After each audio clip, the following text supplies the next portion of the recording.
Here's the point. We did whatever it took. All right? So I sent a letter home. I said it was an extended schedule assignment for temporarily for students until they brought their grades up. Your student will be required to attend and will be subject to all attendance regulations in those classes. In other words, if they don't attend, it's just like them missing any other class. Okay? You already have consequences for that, correct? Hope. So what that required was, now I have to say, we had a few, you don't have 100% anytime. The difference between say, do. I call this the achievement gap. There's the implementation gap is what I say we're doing and what we're actually doing. We had a couple teachers that probably didn't report some kids. Here's what happened. The mom comes in one of the side doors during our tutoring session after school, goes into the room, finds her daughter and starts wailing on her in front of the teacher because she caught her not going and taught the teacher not reporting. That ended all the problems because that went through the school like, well, so when we expect them to get there, who's responsible for them? We are. Just like we are in any other time, so we are mandated to report it. So I had to reteach that lesson. So it's an extended schedule assignment. We have the right to do that with a parental agreement, right? Parents can come in and say, I don't want my student to do that. But we had to have a conference. I never did business over the phone. Don't do business over the phone. You want to reduce schedule changes at the beginning of the year in your school? You ever had anybody have that problem? Anybody have that problem? I can eliminate it for you. We cut our schedule changes by 80%. I told the guidance director, and I had 10 counselors. I said, we're going to cut this out. She just laughed. She said, 23 years, previous principal was there 23 years, and they just changed schedule. They had just, the line started the first day. I mean, it was like chaos. So I sent a letter out, I sent another letter out. I said, you have one more chance to change the schedule or it's done. And I'm not changing it. Of course, the parents believed me because I wasn't going to do that other thing. I was following up on other things that I said I was going to do. So, when they did, we didn't change the schedule. If they wanted a schedule change, the parent had to come in.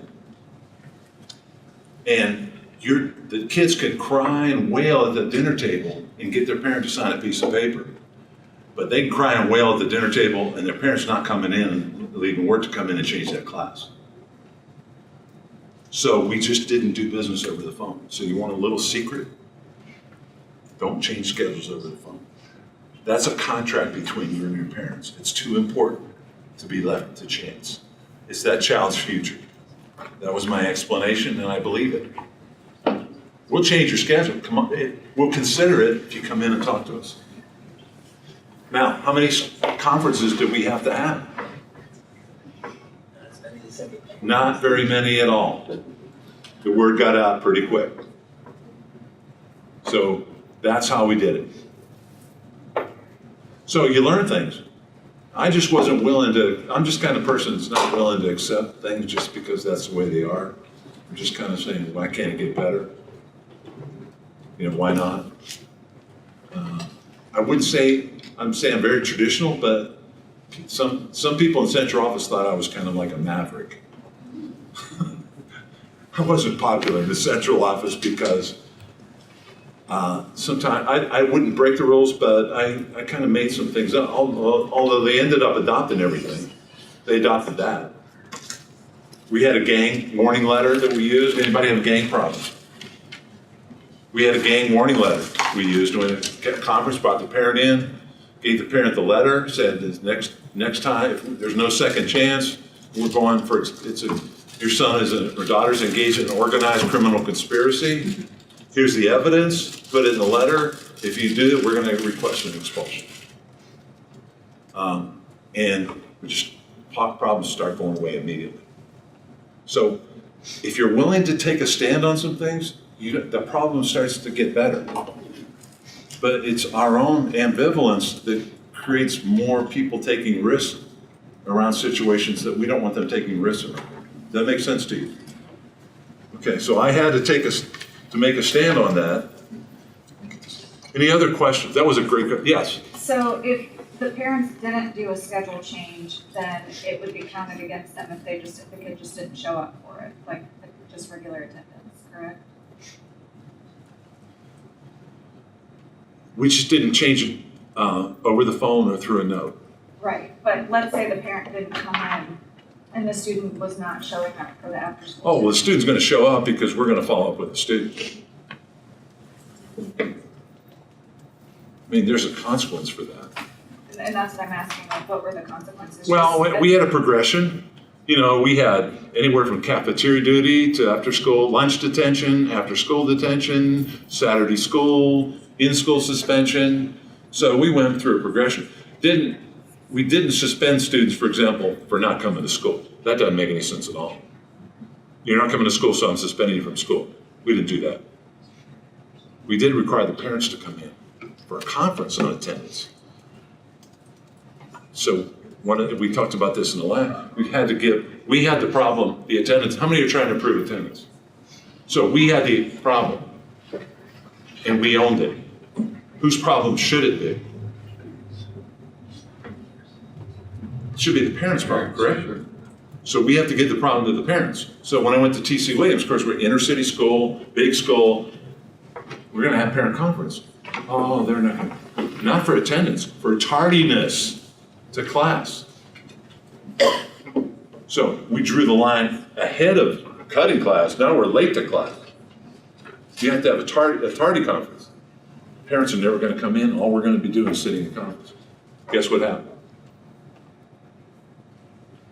Very few conferences got better immediately. U.S. Secretary of Education, Margaret Spellings at the time, was visiting our school on a STEM project. Science, okay? She had corporate execs with her. She wanted to talk to teachers and students. She came in, put her in the conference room. We gave them a little orientation. The bell rang. We walked into the hallway. Miss Spellings turned to me and she goes, "Mel, I told you we wanted students and teachers here so we could talk to them." I said, "What are you talking about?" She says, "There's nobody here. The bell just rang." I said, "That happens every day, every class period. The bell rings, people are in the room, all 4,000 of them." Now, the year before, I put a camera in the middle of the hallway, shined it down the hallway, and I took it to a faculty meeting, took the video, and said, "Tell me when the bell rings, turn the sound off." Nobody could tell me. I said, "That's going to change." Because the bell here is a suggestion.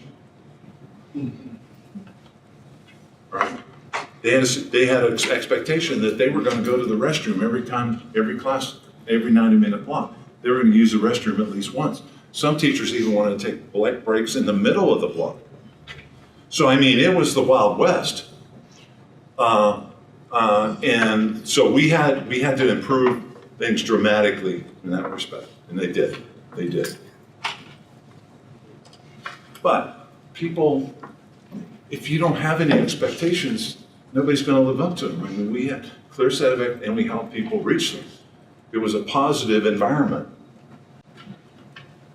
Okay, I love that quote. Illiterate in the 21st century will not be those who cannot read and write, but those who cannot learn, unlearn, or relearn. Reading gets kids to college. Writing keeps them there. So writing is key. When we talk about literacy, we're talking about purposeful reading, writing, discussion. Now, on your note, in your notes, write purposeful. What do I mean by purposeful? Because this is the start of your change initiative.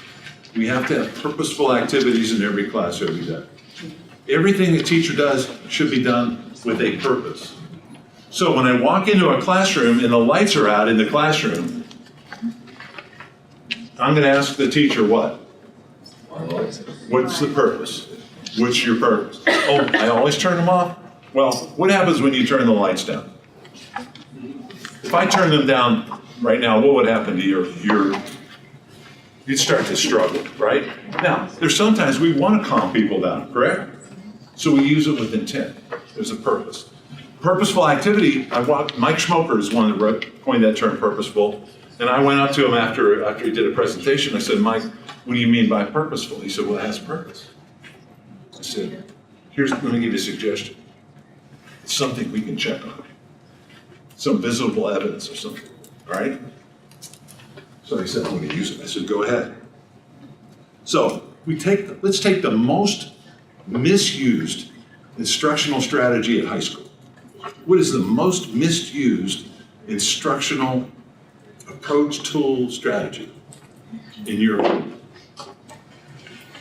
It's grossly misused sometimes, not by all people, but occasionally, particularly before holidays and at the end of the school year. Videos, correct? So, I said to people, we had a non-negotiable. One non-negotiable was you're not sitting at your desk if students are in the room. So we coined that. We coded that SAD, sitting at desk, because there's always something you can check on. The other thing is, the district already has a list of approved movies, so I'm not gonna go through the videos and all that. I want you to use video, but with a purpose. So if you're going to use a video, it's important enough to use it, you should have an anticipation guide with that video. How many know what that I'm talking about? All right? So if the students have, I'm the observer, we're doing a walkthrough, you're watching a video, you have an anticipation guide, what can I do in the walkthrough? There's something I can check on, correct? So what should the teacher be doing while the video is going on? Walking around checking, right? Now, what if she sees, oh, the student, they're missing this point. What could she do? Stop the video. What's that called? Write this down. Chunking. Breaking lessons into smaller bits with more feedback. Is feedback important? Yes. We can double, triple. So 2 teachers in Idaho, 8th grade teachers teaching, using the same science video on the same day. They're kind of like a team. One teacher, they both had the same anticipation guide that they developed. One teacher runs it all the way through, goes through the anticipation guide. The other teacher keeps stopping it periodically in each section, going through that. Then they gave an assessment. What group do you think did better? Pardon? The one that chunked it smaller. We had chunking contests in some of the high school. How small can you get this? So I'm not for worksheets. I'm against worksheets as a strategy. Now, sometimes you have worksheets, but you can chunk those down. Not if you have 10 questions, you can start with 1. I do the 1. We do the second 2 and 3. You do 4. You do 5 while I check. So we're breaking it down. So if you do that, you don't change the lesson plan, do you? It's the same content, right? I'm just breaking it down smaller. If you only did that, walked out of this room today, and only got all your teachers to chunk smaller, your achievement would go way up. Don't change your lesson plans. Just break it down into smaller bits. Don't give people 25 things to do. Don't give them these long lists and page after page. Break it down. Feedback, high on the list. The more feedback they get, the more they learn. The smaller chunks, we learn better with small chunks with frequent feedback. Easy to do. Very simple. So, purposeful chunking. All right, so let's think, school-wide literacy. It's a shared responsibility in every class. What's the role of the teacher? This is important now. What are you going to tell? What's your role in our school-wide literacy? This is a make it or break it for you. Let me tell you what I told the teachers initially. Everybody is not a reading teacher, but we all are teachers of reading. How do you think the teachers' brains interpreted that? It's just another way of saying you're a reading teacher, right? However, I had enough capital built up with them and trust that they bought into it. But when we go into schools now, I don't have that, so we've got to really what do we want teachers to do? Their role is to teach the language of their subject area.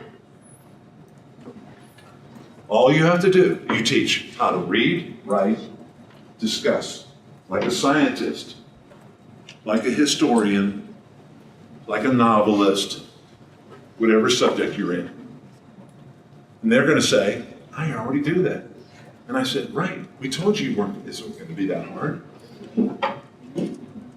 Right? Now, we want them to teach vocabulary, right? How many are already teaching vocabulary? Now, I know all your content teachers teach the vocabulary of their content, correct? Are they teaching academic vocabulary? How many have that happen? You do have it happen. All right, and where do you get the words? There's a teacher who, anyway, there's one teacher that makes the list up every week, everybody does it. Where's she get the words? So Greek-based words, Latin-based words, testing. So you're doing prefixes and suffixes. Yes, and assessment words. Okay, all right. So there are plenty of lists out there, but all the teachers should share those. And where am I going to look for these? How many people are looking at lesson plans? How many ever looked at a lesson plan? I never looked at a lesson plan. Well, I don't want to say never. I never say never. What's more important, the lesson plan or the assessment? What do you think? Yeah. The assessment. Why? She said assessment. Why? You have to know where the kids are, you have to know where the kids' learning is. Yeah. So if I say, look, we want purposeful reading, writing, and discussion in every class, and I look at your assessment and there's no reading or writing on it, what am I saying? No vocabulary, right? So the assessment actually tells us what was really taught, not what the lesson plan said we're going to teach. Now, I might go back to the lesson plan and look, right? But we looked at all the assessments. Didn't worry about the lesson plans as much. Again, we're doing the things that matter, not doing the things that don't matter as much. So it's a shared responsibility school-wide. All right, so we know that text is more complex. Students are going to have to do independent reading and argumentative writing. So we're shifting some of the things, not abandoning practices. So here's some of the things. We're more informational text. That doesn't say no narrative text, correct? It says more informational. We're cross-content. We're looking at complex text. Here's the thing we're working on with one school. Everything is text-based. The assessments are text-based. All the questions are text-based. The classroom activities, we're trying to refer everything back to some text. Students need to get used to doing that. Writing from sources and academic vocabulary. Okay, so how many in your schools say academic vocabulary is important right now in your schools? All right. Do you have a school-wide strategy that the teachers have been taught to teach vocabulary? No. Okay. Do you think you should have one? Probably. Yeah. So here's the thing. I go into a school and teachers bought into the vocabulary to the point they were doing all kinds of things.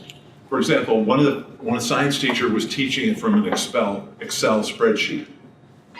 Is that an effective way to teach vocabulary? Intuitively. Now, you're not recommending that, right? So we take things like, there's a couple, Freyer model, Marzano system. There's some others that are research-based, and we say, look, teachers, our literacy council, get together and decide which one. Now, in most schools, we found there's a few teachers already using the Freyer model, found it somehow, haven't, and then, so they end up adopting that. Now we have to train all the teachers to use it so that the time they spend teaching vocabulary is actually meaningful time. It actually results in something. It's not just putting the effort. They're trying really hard, but it's not going to return anything.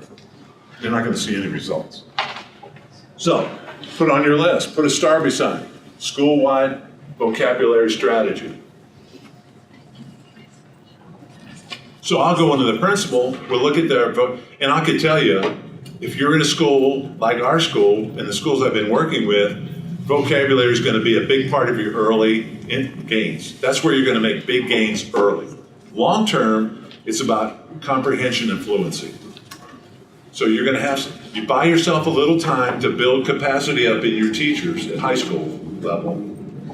If you do vocabulary, you get some big gains. Long term, you're going to have to go beyond vocabulary, all right? You can't just have word builder and expect that's going to do the whole thing for you.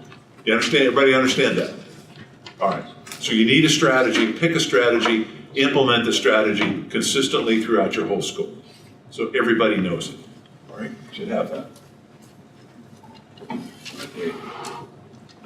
The other thing, literacy, we're not going to stop and do a literacy strategy. Literacy and good teaching are inseparable.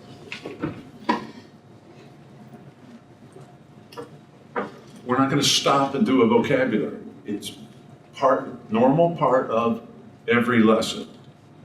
Now, some teachers with our beginning class use journals and writing. If your district is doing some things, we try to build it into what the district's already doing. We're not trying to reinvent the wheel or get people more. We want to make it seem normal, like what they've been asked to do anyway. All right, here's your barriers. Barrier 1, students should already know how to read. You don't hear this in high school. I know you're hearing that, right? What's your response? What?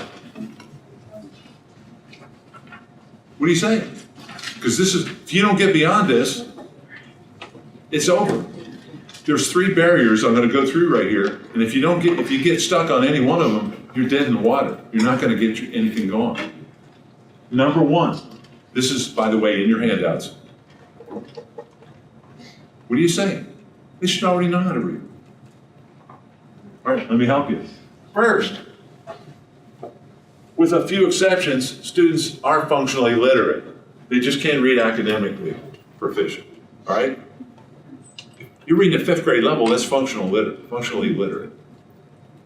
Even 4th grade. Second, all students can learn, but not all students learn at the same rate in the same way. So, K3 is learning to read. 412 is reading to learn. Ready to get that? So what happens is, we had a whole list of students that I showed my elementary principals who were on grade level at grade 3, but by grade 9 were 4 years behind. And they started crying. They couldn't believe it. They said, we failed. What happened is, they stopped reading instruction, explicitly reading instruction in the 4th grade. And the students didn't get any better. The read to learn part was never emphasized. So we have to do that every year for our students.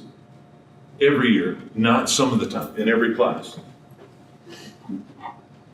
Under-resourced students need direct, explicit literacy instruction every year or their skills will not continue to improve.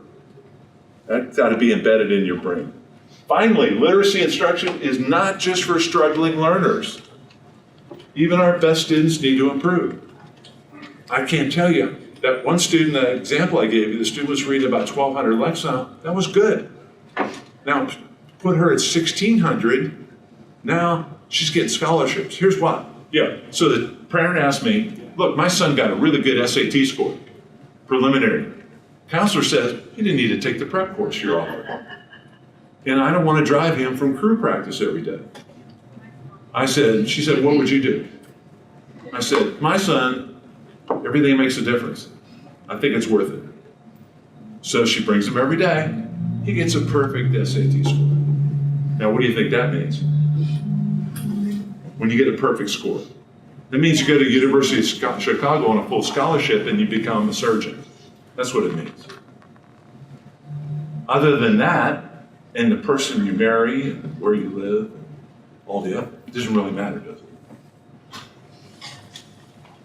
You raise those students' reading levels, you're changing lives. Believe it. All right. Number 2, I don't have the time. I've got to teach content. What do you say? They can't read the content, they can't learn the content. That's right. If they can't read it, you're really wasting your time anyway, right? So 20% of your kids in your class, the ones you call on all the time, yeah, they can read it, but what about the other kids? All right, here's the best place to teach literacy skills in the content areas. So when you teach literacy, where you read, write, and write about it, do you understand it? Kids understand it and at a deeper level and retain it longer. Is that important? The only absolute thing about learning is forgetting. So when they read and write about it, they remember it longer. So that promotes understanding and promotes higher level thinking, application, and long-term retention of the content. So they'll learn the content better. Okay, again, this is the biggie. I'm not a reading teacher. What do you say? I've already told you the answer to this. What's the role of the teacher? Go ahead. Teachers of reading in every subject, of their subject matter. Their Teach the academic- language of what? Of their discipline. Of their discipline, Yeah. of their content area. That's right. So all we're asking you to do. They're going to say, well, I'm already doing that. Well, we're going to make a few tweaks. Like you're already teaching content level 3 vocabulary, we need you to teach level 2, the academic, okay? So, okay, I can do that. And we're going to give you words. And all we ask you to do is include those in your quizzes and in your assessments. All right, so you have a list of words, and you never see the words in the assessments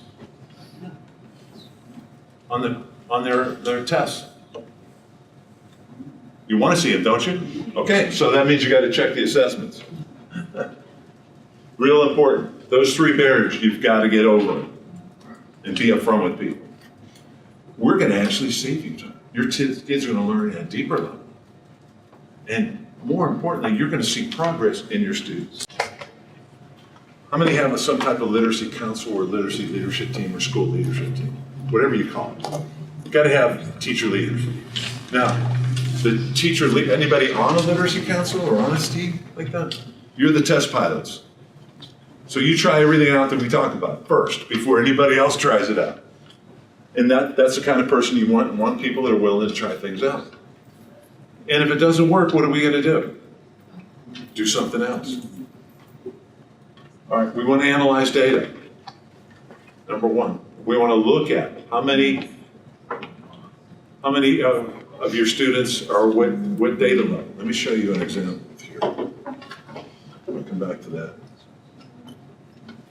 Discussions about capacity of teachers and use the barriers of literacy instruction. Okay, so here's the grade level targets in terms of Lexos level. Here's your old, probably if you have old textbooks, they're going to be at that level. Here's the different textbooks. There's the current expectation. So when they take ACT and other assessments, that's what they're going to be expected to do. All right. So the old textbooks were about 1080, 1100. If a student read 1100 Lexile, their comprehension would be 76%. Again, this is in your handouts. If the student is at 800 Lexile, they're only going to understand 46%. Is that good? No. So that's the reality. You show that to the teachers. All right? So here's 800. Here's the textbooks. Here's the expectation. It's a good chart. Here's the new standard. If the students read 1100, now they're only at 58% comprehension. They're at 800, they're only at 27% comprehension. So we're getting farther and farther behind. We tend to write about 200 to 300 Lexiles below our reading comprehension. That's what this graph says. So this is the reading of the typical student. This is the writing. So we tend to write more mundanely. So we need to do a lot more writing. If we can improve the writing, what that does, it improves the reading and pushes it up.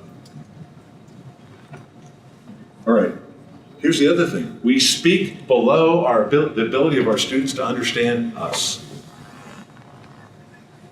We're not talking down to students, we're talking below their level, because conversational speech tends to be more simplistic, correct?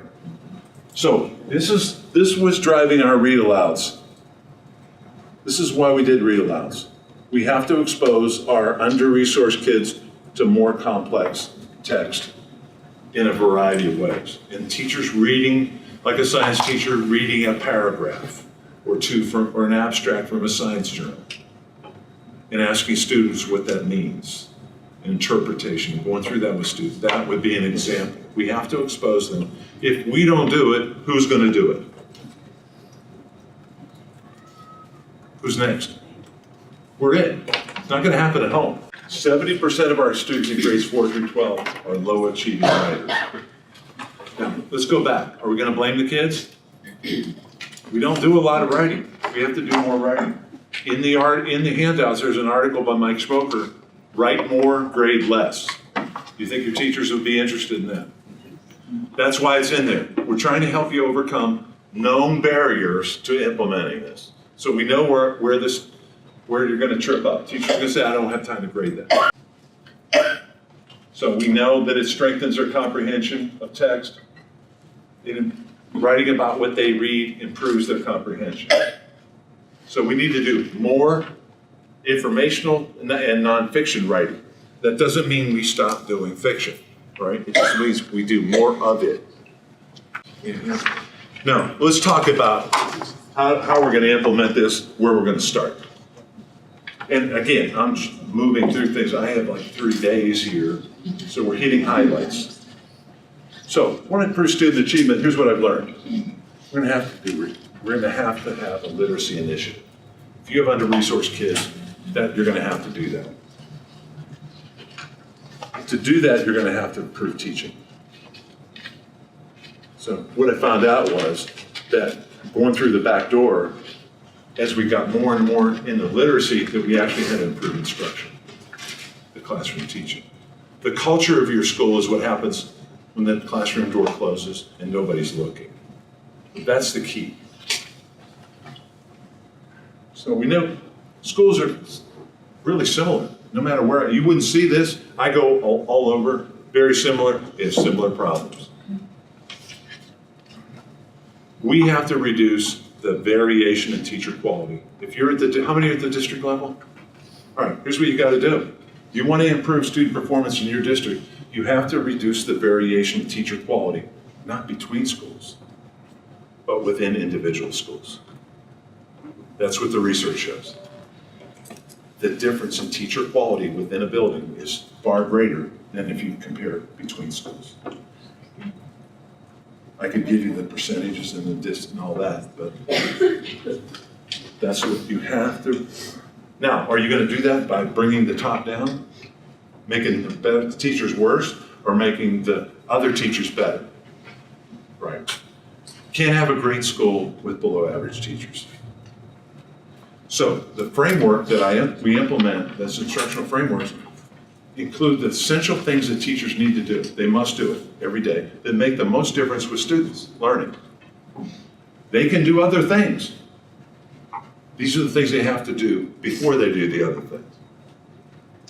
And it's going to help them do the other things better. So we're going to raise the bottom here so that if the teachers just do the things we ask, and there's no secrets here. I said, look, you get an A on the walkthroughs, A in the observation. There shouldn't be anybody here that gets surprised by anything. We're not coming in there playing a high stakes game of gotcha to see what I can catch you doing or see what kind of obtuse comment I can make to improve you. We're going to be upfront. This is what we're looking at. This is what we want. If you do this, we're happy. You can do other things. You can do Socratic seminars. We're not asking you to do that. You can have training in collaborative learning and use larger groups. We're only asking you to do collaborative pairs. We're trying to make it as simple for you to succeed and as simple for our students in our school to succeed. We don't want to make it hard to do well. We make it easy to behave well. We want to make it hard to behave poorly. People have to go out of their way to misbehave because there's no void in any class. There's no downtime. So it's a variation within schools. We got to improve teacher quality. It has to start in the classroom. Districts don't improve, classrooms improve. And we do that by getting people to work together. That's the one thing we don't do well at high school, is getting people to work together. Do it. Now, but they don't know what to work on. So it's incumbent on us as leaders to give them a focus, to help them develop a focus. Most schools are riding the crest of their majority students. Would you agree? That's the zip code. So unless you have a lot of middle class kids in your zip code, your scores are going to be low. They don't have to be. Unless you do something dramatically different, they're going to continue to be that same thing. They're not going to get any better. Schools improve from the classroom out, not top down. Students and teachers learn what we teach them. Teachers are teaching how they were taught for the most part. ... unless we give them an alternative. And most times they haven't been given an alternative. So there's no blaming going on here. If students, at the end of class, if students don't understand or didn't do well in the assessment, formative assessment, what do we do as teachers? We reteach, right? So if we go around and the teachers aren't doing what we're asking, what do? Reteach. But that presupposes that we're going to go around and check. So most teachers teach, if they're going to improve student achievement, we have to improve teaching. Our focus must be on the effect of our teaching on student learning. We spend too much time on the things that don't matter and not enough time on the things that do. So what does matter? And it's not by giving teachers more strategies. Yeah, we can hand skillful teacher, we can hand Marzano and Danielson to people and just overwhelms them. What happens? We put it on the shelf and they continue to do what they've always done. So, what matters most? Expectations. Is that important? Right. How do you know a teacher has high expectations? How do you know that? What? They say it. They say it. Okay, so give me an example of something a teacher might say that indicates they have high expectations. This is, here's where everybody's gonna achieve when we're done with this lesson. You're all capable of doing this. I'm here to provide support in the areas that you. Okay, all right. Somebody else want to add something? Students can articulate. Yes. Students can articulate expectations, they know. Okay, students know the expectations. That's important, yes? I was going to say setting an objective and holding students to it. Okay, setting an objective and hold students accountable. Okay, so in a class, 8th grade class, and the teacher says, we did this summative the assessment on our novel, and what I realized is that I didn't do a very good job. That you didn't learn it the way I thought you should learn it. So we're going to start all over again. And because this is so important for you to know. And we're going to do this all over again. All right, is that high expectations? Yeah, yeah. She knows what's important, and she's going to hold students accountable until they do learn it. She's going to hold herself accountable. Relationships, we talked about that. All right, so we talk about a beginning of class, the teachers greet students at the door. They exit students when they leave, collect their assessments. When students are working, they're circulating, checking for understanding, making frequent contacts. So we want to multiply the number of positive interactions between teachers and students and decrease the number of non-positive, the number of directions and instructions we give students. So we want students to enter class and begin working without teacher direction. So that means they have a focusing activity on the board, something posted that students can do without teacher direction. They know how to do it. And they start working without teacher direction. Every classroom in the school What kind of effect do you think that has on behavior? Okay, we're taking away the negative, the non-positive, and we're making behavior automatic in the beginning of every class, every day. That's where your big drops in referrals come from. Because we're taking the problems that happen during transitions. We're virtually eliminating, because we're all working together. It's a collective action that gives us the power. The measures of effective teaching study, that's a big decade-long Gates study, and the Sutton Trust study that just concluded a couple years ago. One of the top conclusions was how teachers use time. Maximize the use of instructional time. Is that important? Does that convey a sense of urgency? Teachers said, I want my students to have a sense of urgency. Well, let's talk about how we behave at the beginning of a lesson. Kids wander in, class kind of rolls in to get started, and visitors to our school would say, in this school, teachers have really high expectations around use of time because they don't waste a minute. So let's look. Want students to change? Let's change. There's purposeful reading, writing, and discussion in every class. Now, we didn't prescribe the number of minutes and the amount. That's going to vary. So quantitatively, we're emphasizing doing it quantitatively first.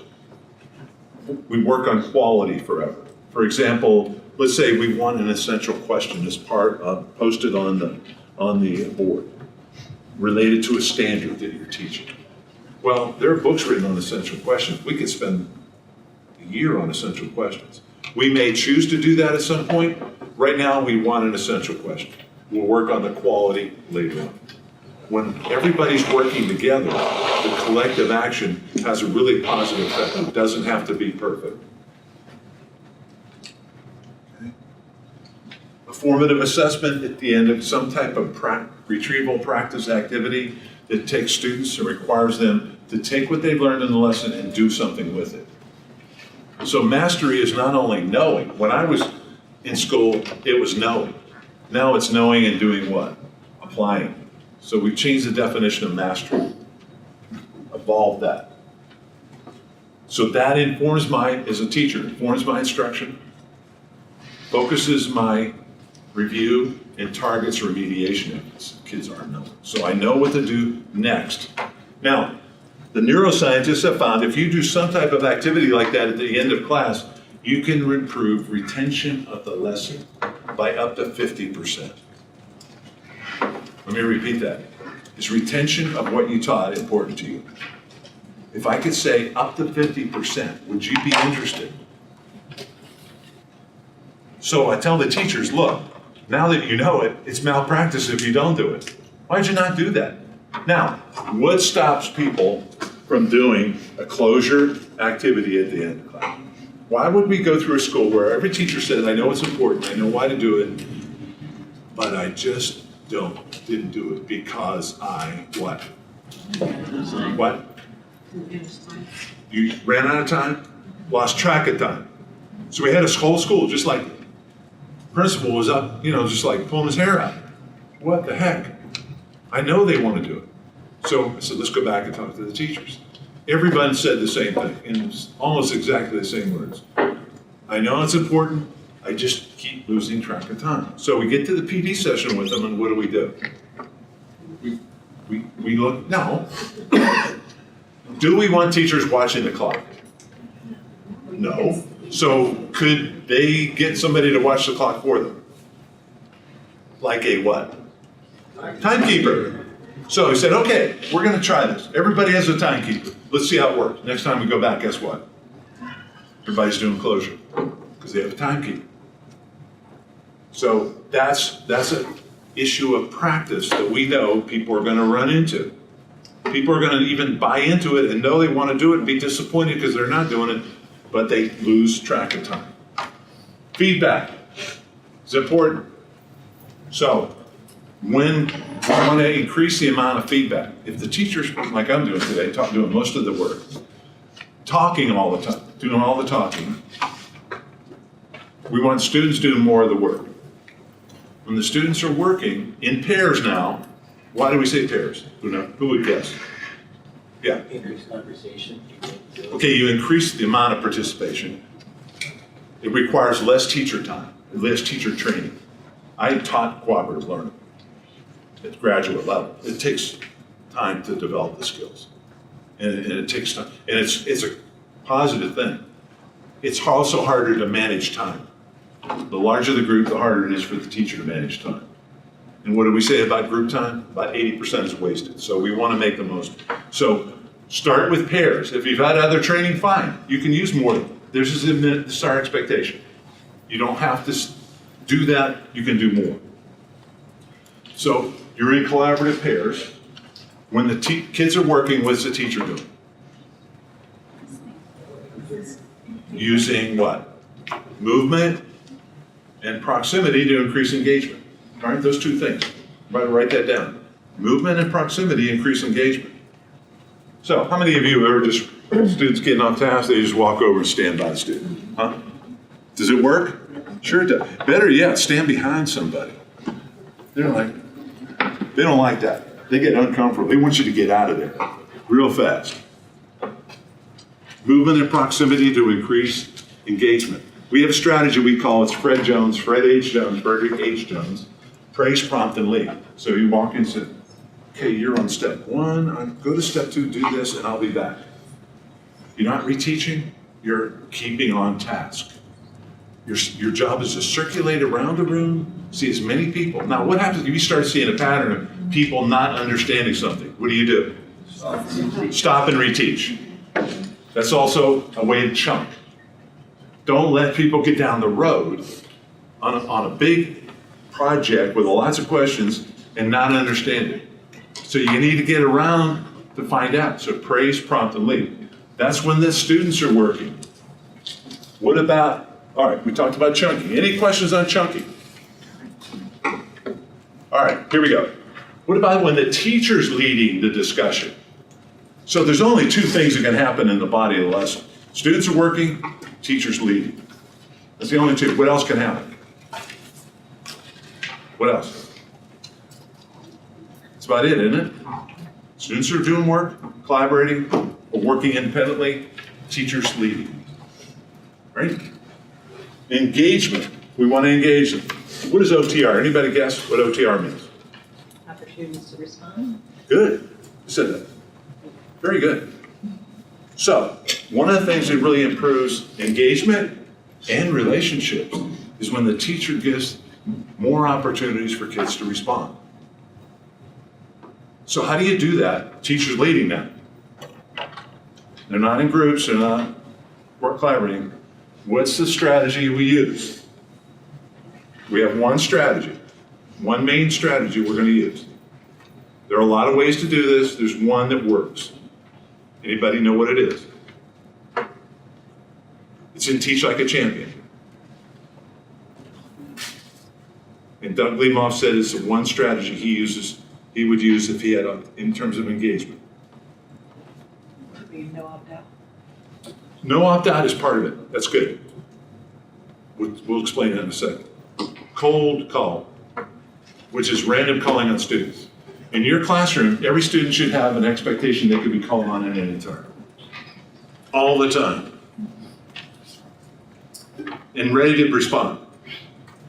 Now, let's talk about in practice what happens. How can students sabotage that? Really easy. I ask you a question, what do you say to me? I don't know. Well, would you like me to call on someone to help you? Or would you like to call on somebody to help you? That's called a lifeline. So I have a little dog toy. It looks like a little lifesaver. And some of the teachers have those and they give it to the students. They give it to somebody to help them. So I give it to you. You answer. I come back to you. You give me, repeat the answer. It's called no opting out. So we have random calling on students. He calls it cold call, combined with a lifeline and no opt-out. So those three go together. Out of the book, there's 60. We're using 3 or 4 of his strategies. They work. We're not using all 60. We're only using 3 or 4 that are important to us. we're going to dramatically increase the number of opportunities for students to respond. And you're going to see a huge difference in student physiology, how they sit, their attention level really changes dramatically when a teacher does that. Mastery, we've talked about that. That happens at the end of class. The teacher, what are you going to teach tomorrow? Based on my formative assessment, this is what I'm going to do. That's mastery. We got to stop the marching through the textbook. And finally, all this done collectively through the whole school by every teacher. Not perfectly. So for example, with the cold calling, we can have students, some of the schools that I work with have developed a no hands policy. This is in your handouts, guys. A no hands, what do I mean by no hands policy? Huh? Unless I say so. Right. So I've done this today. I call on people. I say ask for hands, ask anything else. Somebody might just say something. So when kids blurt out, who's in charge of the conversation? The blurter. When teachers only call on students who raise their hand, who's in charge? The students who feel like raising their hands, aren't they? So what about introverted students? What percent of our students are introverted? Quiet. What percent?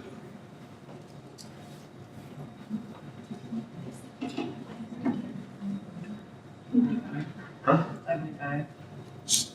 It's a little lower than 75. It's introvert. All right, 30 to 50%. Depending on the, like in some cultures, native cultures, higher percentage of introverted. Asian cultures, higher percentage of introverted. But you still, even with us, even in our culture, it's about 60-40, 70-30 in that range.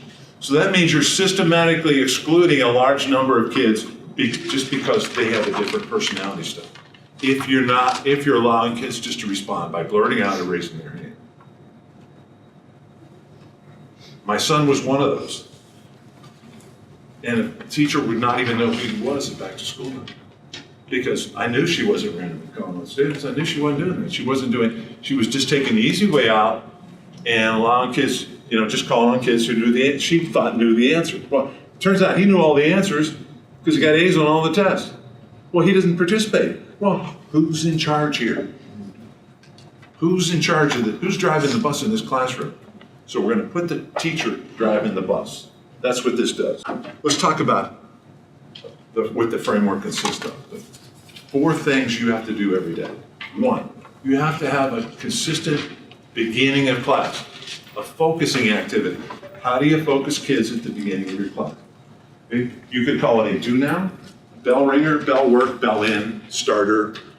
We just want every teacher in the building to call it the same thing.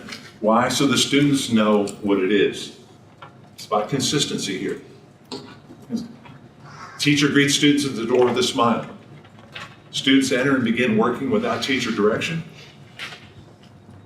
There's a do now on the board. We call it for the city. It's a do now. They have to teach the students how to do this. That's going to maximize the use of instructional time. A lesson started well usually goes well. A lesson started weakly usually goes poorly. So it sets the tone for the entire lesson. So that's what I work with schools on right there, what we just talked about, for as long as it takes until we get mastery. Now, what is mastery going to be? You decide. Some say 80%, 85%. They look at the number of teachers, they say, well, I have X number of teachers, I have this many teachers doing it, that's mastery. All right. How long that takes, folks, I can't tell you. Every school is different. But here's the point. I said, this isn't a challenge for the teachers. I can teach student teachers to do this. It's a challenge for you as a principal to get them to do it. How much will do you have as an instructional leader to get this done? Because I can't work with you. If you can't get them to begin class, what can I do? Literacy and complex text are I can't do it. Yeah, every principal I go, what do you want your teachers to be able to do? They all raise their hand. Higher order thinking. So I say, on a scale of crawl, walk, and run, where is higher order thinking? Run. And now I go into school and your teachers aren't even crawling. So where do we have to start? The fundamentals, the musicians, artists, they all have fundamental things that they, athletes, all have fundamental things that they do every day that makes them better. As teachers in classrooms, we have fundamental things we do every day that makes us better. I stand all the coaches and sponsors up and say, look, this is our plan. If you have a better plan, tell us what it is. We'll do your plan. This is the best plan we came up with. Ask them, would you tolerate if a student decided he's going to do a solo at the halftime of the football game, in the band, he's going to do a solo? Oh, no. Or one of your actors decided to rewrite the script without you knowing about it. Or the athlete decided to run their own play instead of the play you called it. Oh, no, we tolerate. Then why should we tolerate you doing exactly what you want to do without any research base, any practice base at all? Just doing what you feel like. We got a plan. This is our plan. You don't have to teach here. If you have a better plan, I told my teachers, please tell me. I'll observe you on that plan. If you're using Marzano or you're using Madeline Hunter. In my whole career, I guess somebody came up and said I have a different plan. How many do you think? No. But it's important to give that option. And it's not their fault. That's our fault. They should have an option. They worked in other schools. People should have given them other options. That's failure, our failure. At the close of, so we go work on the beginning, then we go to the end of class. So the beginning and ending are the science of teaching. Here's how to do it. Boom, boom, boom. And here's why we do it. The end is your formative assessment, your retrieval practice that informs instruction, focuses review, and targets remediation. All right? That each lesson is based on the success of student learning in the previous lesson. That's the mastery learning piece. All right, now we move to the art of teaching, which is your body of your lesson. Two things can happen in the body of the lesson. The teacher's leading with direct or guided instruction, or the students are working in guided practice, correct? We've agreed on that. So, review. Which strategy improves student engagement when the teacher is leading the lesson? Which strategy did we set? Good? Huh? Cold call combined with? No opt-out. No. One, yeah, lifeline and no opt-out. Make sure you write that down. Because the teacher in Michigan taught me the lifeline part had to be part of it. Because the kid says, I don't know, then you get other kids saying, I don't know, and it's over. They figured out how to beat it, to beat the system. And that's part, those three go really together. When the students are working in pairs, and they're going to be in pairs most of the time, rather than larger groups. Now, principal told me this. He said, I used to be a driver's ed teacher. He said, what you're doing says makes perfect sense. If I had one student in the car with me, I got 100% engagement. For every student I added to that car, engagement dropped by half. So every student you add to that group, over two, is going to drop the amount of engagement. And introverted students can't hide in a group of two. There's a lot of reasons to do that.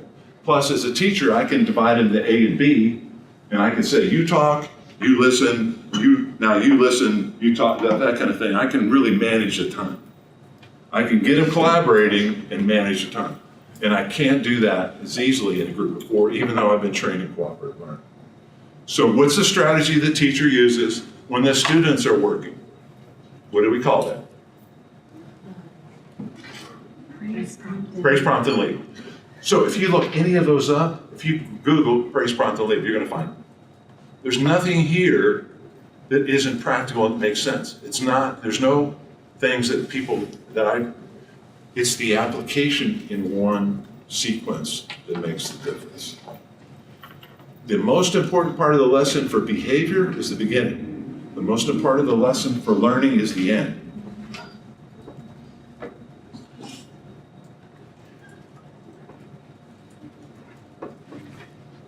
A little bit more about engagement. Now, I haven't done a good job of it today, But movement and proximity, one teacher moving around the room, all right? Here's what happens. I'm right-handed. I'll stand on the right side of the room, and this is the area where the engagement takes place. These people over here, no engagement. They can hide. They know they can hide. So we walk into class, we're in all these classrooms, and the principal goes, well, what's gonna happen? Because it was uncanny that this happened. He said the teacher's left-handed, but the desk's on the right hand of the room, and it's not really his room. So he's only in there one period a day. So I said, well, he's left-handed, he's gonna be facing the left hand, and he's gonna be talking to these people. Sure enough, he was. So we get into little habits that we're not even aware of. And it's not intentional, subconscious kind of thing. But if I'm doing random calling, it doesn't matter where I stand, does it? No, it doesn't matter.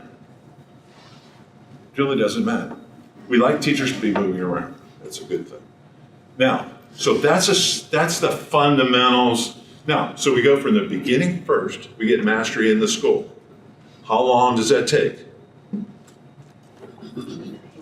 It takes a while. Now, again, that's the test of the school leader. We do the selling. If they can't do that, everything else off the table. I can't help you. If you can't get your staff to do a beginning and a lesson after we've given them, plus we give them all these handouts with 12 reasons to have a strong beginning, what to do. I mean, all kinds of reasons. Why? And we work with them, we talk with them. So it's just a matter of what? Follow-up. It's a matter of consistent follow-up. And we can show people how to get in and out of classes quickly so they're not sitting in rooms all day while the building's burning down around them. I understand that.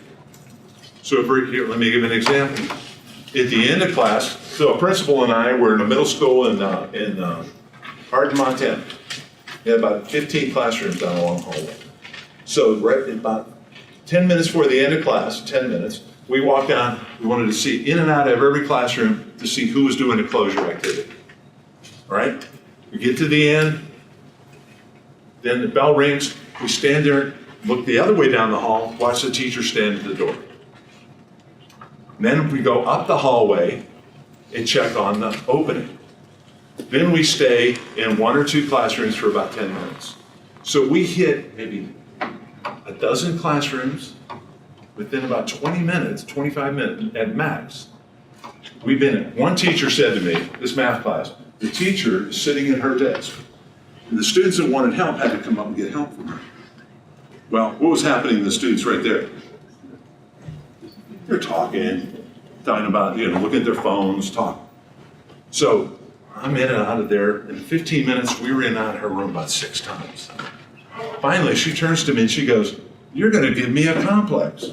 I said, "I hope so." And we started laughing, Next year I came back. Now here's the power of it. Next year I came back, it was about 4 or 5 weeks into the school year. I'll tell you, I didn't even know that teacher. She didn't, and I asked the principal, "Did you correct her? Did you have a meeting?" No, I didn't. She knew what she was doing. And she knew that if somebody's going to pay attention to her, she wasn't going to continue to do that. She was moving around the room. She was doing exactly what we had talked about. And you couldn't tell. I mean, I couldn't make, even if I wanted to, I could have made any suggestions to her. She was a transformed person. And all we did was give her a clear set of expectations and follow through by observing. We did. Now, most of the principals I work with have a non-negotiable. If you don't have a focusing strategy, and I walk in the room and you're not doing your do now or your bell ring, whatever you call it, I'm not staying. But I will be back next period. All right? So we're walking down the hallway. We go in the classroom, teacher didn't have a do now. We walk out, didn't say anything, didn't get mad, nothing. Teacher comes running down the hallway out to the principal. Mr. Down, come back next period, I'll have my do now. So somebody asked him in a conference we were attending, we were doing a presentation, he said, "What about these difficult conversations? When people don't do the things." He said, he told the story, he said, "I never thought about it, but I don't have them anymore because the expectations are so clear. Teachers self-monitor them, they self-monitor. Now, that's how easy it has to be. It has to be easy for people to succeed and hard for them to fail. We're making it too hard for people to succeed. We're making it guesswork. What I talked to you about is not a lot of things, is it? But I can tell you, what I'm not telling you about is all the things we did that didn't work. All right? That's a whole book. This is not a conceptual challenge. I told you that when we started. It's an implementation challenge. It gets down to getting it done. Are you going to maximize instructional time in your school or not? Are you going to have engaged students or not? Are you going to have mastery learning or not? You decide. Quit blaming kids and their parents and poverty and whatever you're blaming it on. Stop the blaming, because they're kids just like your kids that are achieving at extremely high levels. And all your kids can do that. Any questions, folks? We're just about running out of time. Giving you the secrets. I haven't held anything back here. I haven't shown you all the slides, but I give you the secrets. Now, all you have to do is go do it, right? Simple? So what I do when I work with principals, we strategize. Because things come up, what do we do now? What do we do now? So I should expect, if I visit your schools, if you're working on vocabulary, what am I going to expect? That your teachers get trained in a vocabulary strategy, right? So one of the things you want to identify, and I know if you have a lot of under-resourced kids, vocabulary is going to be important. You identify a strategy, you use some of your striving read money to get somebody to come in and train them on that strategy. You've got to be very careful who you bring in for what. It only should match exactly what you're doing. This is not like Denny's now.